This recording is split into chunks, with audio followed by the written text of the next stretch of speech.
Казвам се Васил Иванов Кунчев. Роден съм на 18 юли 1937 г. в Карлово, син на Иван Иванов и Гина Караиванова. Учих една година в кирийното училище в Карлово, а след това продължих в взаимното училище.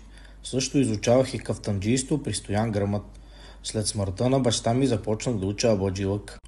През 1852 г. станах послушник при войчо си архимандрит Василий.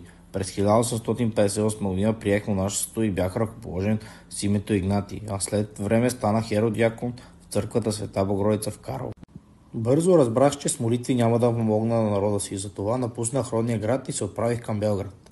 Там се записах в първата българска легия на Георги Раковски, получих името Левски и добих много военен опит. През 1867 г. заминах за Букурещ и се включих в подготовката за революционната акция на Раковски.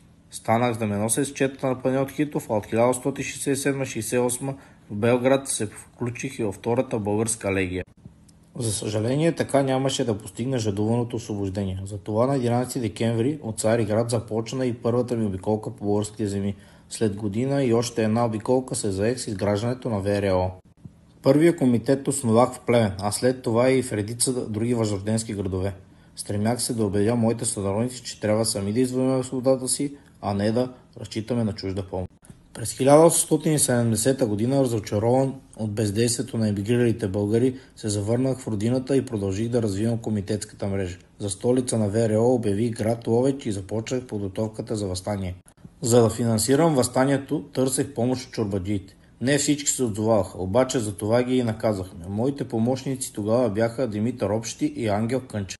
За жалост, Ангел сложи край на живота си, за да не го направят заптиетата. Димитър пък от своя страна рядко се слушаше в думите ми и не спазваше комитетската дисциплина.